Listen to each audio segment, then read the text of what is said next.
بسم اللہ الرحمن الرحیم۔ میں آصف خان، تمام دیکھنے سننے والوں کو میرا سلام۔ ویور، جس طرح آپ کو پتہ ہے کہ شہباز گل کی آج گرفتاری ہوئی ہے، اور اس حوالے سے کہا جا رہا تھا، میڈیا میں جو رپورٹس آ رہی تھی کہ جی تھانہ جو بنی گال ہے اس میں مقدمہ درج ہوا ہے، اور بعد میں اسے CIA جو سنٹر ہے وہاں منتقل کیا گیا، اور بغاوت اور لوگوں کو اکسانے پر اس کے خلاف جو ہے کارروائی کی گئی ہے۔ تو وہ PTI کی جانب سے شدید تنقید بھی کی گئی حکومت پر کہ جی یہ ایک سوچی سمجھی سازش کے تحت یہ ساری کارروائی کی گئی ہے۔ اب اس حوالے سے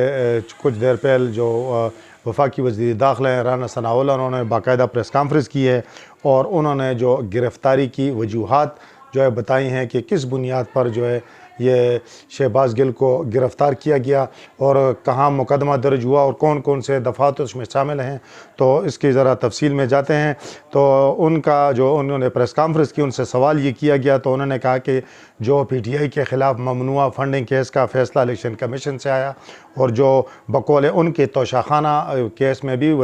سابق وزیر اعظم عمران خان کے سر پر جو نااہلی کی ان کے بقول ایک تلوار لٹک رہی ہے، تو یہ توجہ ہٹانے کے لیے ان کے مطابق پہلے یہ جو سانحہ لسبیلا تھا اس کے شہداء کے خلاف ایک منفی پروپیگنڈا اور ایک مہم چلائی گئی، جس پر پاک فوج اور پوری قوم میں بھی شدید غم و غصہ پایا گیا، اور ابھی تک وہ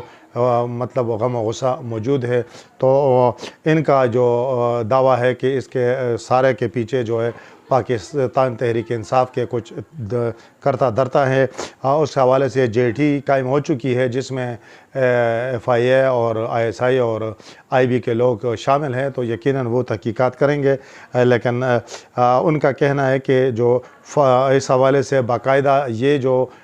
بغاوت پر لوگوں کو اکسانے اور بقول ان کے پاک جو ہمارے ادارے ہیں پاک فوج سمیت، ان کا جو کہنا ہے کہ ان کے درمیان ایک قسم کے ایک تقسیم کی کوشش کی گئی کہ جی پہلے عمران خان نے ان کے بقول قوم کو تقسیم کرنے کی کوشش کی، بعد میں انہوں ان کے بقول نوجوانوں کو گمراہ کرنے کی کوشش کی، اور آخر میں اداروں کو بھی تقسیم کرنے کی کوشش کی گئی، اور لوگوں کو اکسانے کی کوشش کی گئی، اداروں کے خلاف اکسانے کی کوشش کی گئی، جس کی سبب جو ہے شہباز گل کے خلاف مقدمہ درج کیا گیا ہے۔ ان کے بقول یہ سازش جو ہے عمران خان کی صدارت میں باقاعدہ ایک اجلاس میں تیار کی گئی، جس میں فواد چودھری بھی ان کے کہنے کے مطابق موجود تھے، اور اس کے لیے باقاعدہ ایک نجی چینل جو PTI کو زیادہ سپورٹ بھی کرتا ہے، تو وہ بھی شامل تھا یہ سارے اس پروگرام میں۔ اور پھر جو پروگرام کیا گیا تو اس میں باقاعدہ ایک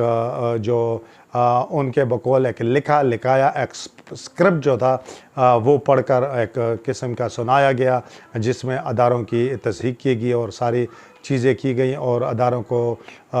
تقسیم کرنے کی بھی مطلب اداروں کے اندر تقسیم کی بھی کوشش کی گئی۔ ان کا کہنا تھا کہ اس سارے گیم میں فواد چودھری شامل تھے، لیکن وہ ٹی وی پر جو ہے وہ سارا جو کام جو ہے وہ شہباز گل نے کیا،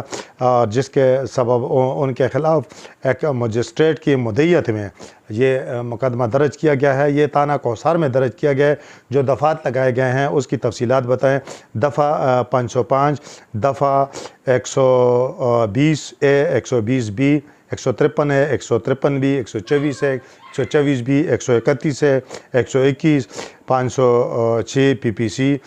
اور دیگر دفعات شامل ہیں۔ ان کا کہنا تھا کہ ہم نے جو شہباز گل کے ساتھ کوئی زیادتی نہیں کی۔ انہوں نے ایک طنزیہ انداز میں بھی کہا کہ ہم وہ نہیں ہیں کہ جس طرح اب جو PTI والے کہہ رہے ہیں کہ یہ جمہوریت کے خلاف سازش ہے اور اظہار رائے کی آزادی کے خلاف سازش ہے، تو ہم وہ نہیں ہیں کہ جی مجھ پر ایک بے بنیاد میرے خلاف منشیات